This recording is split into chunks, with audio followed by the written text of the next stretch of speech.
Welcome to YouTube Pedia. William James Sidis, the boy whose mind defied the universe. What if I told you that the smartest human to ever walk the earth was someone you've probably never heard of? A boy who could read newspapers before he could walk. A child who entered Harvard at the age of 11, a mind so powerful it frightened the world. This is the story of William James Sidis, a forgotten genius, a living mystery, a man whose intellect may have eclipsed even that of Einstein or Hawking. But why did such a brilliant mind vanish from history? And what secrets lie behind the rise and disappearance of the greatest prodigy the world has ever seen? Let's begin at the beginning, where genius met obsession. Discover the greatest stories from history, science, and beyond. If you're curious about the world, subscribe now and join our journey through knowledge. A mind born to shine. William Sidis was born on April 1, 1898 in New York City. And no, it wasn't an April Fool's joke, although the universe might have found irony in it later. His parents were no ordinary people. His father, Boris Sidis, was a renowned psychologist and psychiatrist. His mother, Sarah Sidis, was one of the first women to graduate from medical school. Together, they had a vision to raise a child of supreme intelligence. From the moment William was born, his life was an experiment in genius. His father believed in radical education techniques and early stimulation. He wasn't trying to raise a smart kid, he was trying to build a supermind, and the results were beyond even his expectations. The infant who outsmarted adults.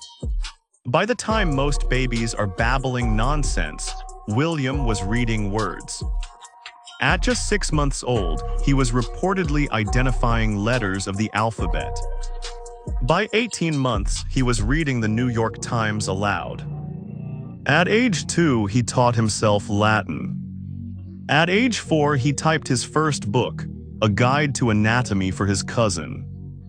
By age 5, he was fluent in English, Latin, Greek, French, Russian, German, and Hebrew. And he didn't stop there. By 6, William had invented a new language, Vendergood, a synthetic linguistic system inspired by Latin and Greek, with influences from German and French. It had its own grammar, vocabulary, and rules. Why did he create it? Simply because he was bored. The youngest genius at Harvard. At the age of 9, William was ready for college, but Harvard wasn't ready for him. They initially rejected him, not because of his intellect, but because of his age. Professors feared that such a young child among older students might be emotionally overwhelmed. But at 11, they finally accepted him, and William Sidis became the youngest person to ever enroll at Harvard University. His arrival shook the academic world. In front of packed lecture halls, he gave talks on four-dimensional bodies, a concept so advanced that many in the audience couldn't even follow. Professors called him a living encyclopedia, while newspapers labeled him a wonder of the world.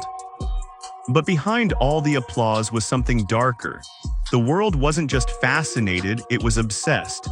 And William was just a child caught in a storm of expectations. The curse of fame. While others saw brilliance, William felt trapped. The media followed him everywhere. Journalists hounded him. Crowds gathered to catch a glimpse of the boy genius. People would shout equations at him in public just to see how fast he could solve them. He wasn't a child anymore, he was a spectacle. The pressure grew unbearable. His mind could solve the secrets of the universe, but it couldn't escape the prison of fame. William began to withdraw, to shrink into the background. After graduating Harvard at just 16, he made a shocking decision. He didn't want to be a genius anymore. A mind at war with itself. William wrote, "I want to live the perfect life, the solitary life. I hate crowds, I hate fame, I hate being noticed." The world had labeled him a genius, but William didn't want that. He longed for normalcy, for quiet, peace, and above all, freedom. But could someone with his mind ever live a normal life?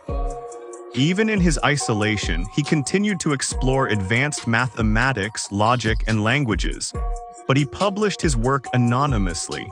He took low-level clerical jobs just to avoid attention. He even hid his identity from coworkers. The mind that once captivated the world was now in hiding. Why? What was he afraid of? Or what did he know? The unraveling mystery. Some believe that William's retreat was due to emotional trauma, a mind pushed too far too young. Others think he was protecting himself from darker forces, perhaps even government agencies interested in his knowledge. After all, during World War I, William's pacifist views got him arrested and labeled a political threat. Was he merely a man who wanted peace, or was he a genius who knew too much? What we do know is that William Sidis, the greatest prodigy of the modern era, spent the rest of his life hiding from fame, from institutions, and maybe even from the very world he once stunned. But this is only the beginning. Because in the second part of our journey, we'll follow William deeper into the shadows, into his secret writings, his battles with the government, and the mysterious circumstances surrounding his death. Was William Sidis a misunderstood genius? Or was he something more, someone who unlocked truths the world wasn't ready to hear? The vanishing genius and the secrets he took to his grave. Previously, we explored the rise of a genius, a boy who astounded the world with a mind that defied imagination. But in this second part, we journey into the shadows, into the silence, the solitude, and the slow disappearance of William James Sidis. What happened to the child prodigy once hailed as the next Einstein? Why did he turn his back on fame, retreat into anonymity, and live a life hidden from the world? And perhaps most chilling of all, what did he discover that the world wasn't ready to know? Let's follow the footprints he left behind into the depths of a vanished life. Escaping the spotlight. By the time William left Harvard, he had one goal: to escape. He despised the circus that had become his life, reporters stalking him, scientists dissecting him, strangers gawking at him like a freak show. At just 16, he had seen more scrutiny and pressure than most experience in a lifetime. So William disappeared. He took small, low-paying jobs: file clerk, bookkeeper, factory worker, anything that would keep him out of the spotlight. He used false names, constantly moving from one city to another, always staying ahead of recognition. His intellect hadn't faded, he just chose to hide it. But why? Was it fear of failure, shame of not meeting expectations? Or was he protecting something too dangerous to share? The secret writings of a hidden genius. Even in hiding, William never stopped thinking.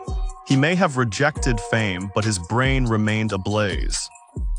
He wrote books, papers, and theories, but almost never under his real name. Some scholars believe he wrote over 80 works, many of which remain unpublished or lost to history. One of his most intriguing writings was a book titled The Animate and the Inanimate. In it, Sidis proposed a cosmological theory that challenged conventional physics. He theorized that the universe operated in reversible time and that there were regions of space where entropy decreases, a direct contradiction to the second law of thermodynamics. In other words, William claimed there were parts of the universe where time flows backward. This wasn't science fiction, it was pure complex physics, and he published it quietly without fanfare at the age of 20. Was this the work of a hidden genius, or a man teetering on the edge of something the world wasn't ready to accept? Persecuted by the government. William's life took another dark turn during World War I. He was a committed pacifist and refused to fight in the war. As a result, he was arrested under the Selective Service Act and sentenced to 18 months in prison. But here's where it gets strange. Instead of serving his sentence, William was quietly committed to a mental institution for over a year, not because he was mentally ill, but because authorities believed he needed to be re-educated. His father, still a powerful psychologist, tried to cure him of his political and social views. This treatment broke something inside William. When he was finally released, he withdrew even further. He began to trust no one. Some believe that during this time, he developed ideas or knowledge that the government may have wanted to suppress. Could it be that the boy genius had discovered something profound? Something about energy, physics, time, or the human mind, and the world tried to bury it? We may never know the full truth. Living in shadows. William spent the next 2 decades of his life drifting through obscurity. He lived in rented rooms, surviving on minimal income, hiding from the public eye. He was often unemployed or working jobs far beneath his capabilities. He avoided all contact with former professors, journalists, or colleagues, but he was still thinking, always thinking. He wrote about Native American history, mathematics, linguistics, political theory, and even streetcar transfers, a topic he obsessively researched and wrote a 300-page book about under a pseudonym. But why streetcars? Some believe he was using the topic as a cover, a code, or metaphor for something else. Hidden messages, perhaps, lost theories, a genius speaking through riddles. It's a theory that has never been proven, but it adds yet another layer of mystery to his already enigmatic life. The woman who loved him. In the shadows of his isolated life, William found one flicker of light: Martha Foley, an Irish-American writer and editor.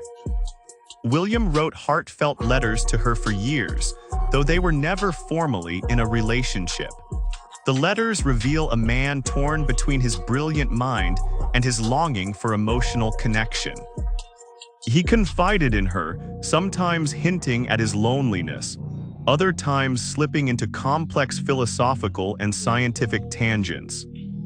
Martha was perhaps the only person who truly saw him, not as a spectacle, but as a human being. Their story is a reminder that even the greatest minds need love, and William, for all his intelligence, was no exception. The sudden silent end. On July 17, 1944, William Sidis was found dead in a small Boston apartment. He had suffered a cerebral hemorrhage, the same cause of death as Albert Einstein. He was only 46 years old. There was no funeral parade, no grand obituary, no worldwide mourning. The man once declared a boy wonder by the press, the genius predicted to change the world, died alone, forgotten, and poor. But the mysteries didn't die with him. Some of his writings were never found, others were reportedly confiscated. To this day, researchers wonder, what did William Sidis truly discover? What knowledge did he take with him? Was he just a misunderstood soul? Or did he possess secrets the world wasn't ready to hear? A legacy buried beneath silence. William James Sidis is the embodiment of the tragedy of lost genius. His story is a warning about how society handles brilliance, how we pressure prodigies, and how easily we forget the minds that don't fit the mold. He didn't want fame, he didn't want power. He only wanted to be free to think and to live life on his own terms. But perhaps, just perhaps, there are truths buried in his writings that one day the world will uncover. And when that day comes, maybe we'll finally understand just how far ahead of his time William Sidis really was. Thank you for joining us on this deep dive into the mysterious life of William James Sidis. If you found this story as mind-blowing as we did, please comment your thoughts. Subscribe for more deep stories of hidden legends. And like this video to help us keep uncovering the secrets of history. This is YouTube Pedia, where truth meets mystery. Stay curious, stay questioning, and never stop exploring the minds that changed our world in silence.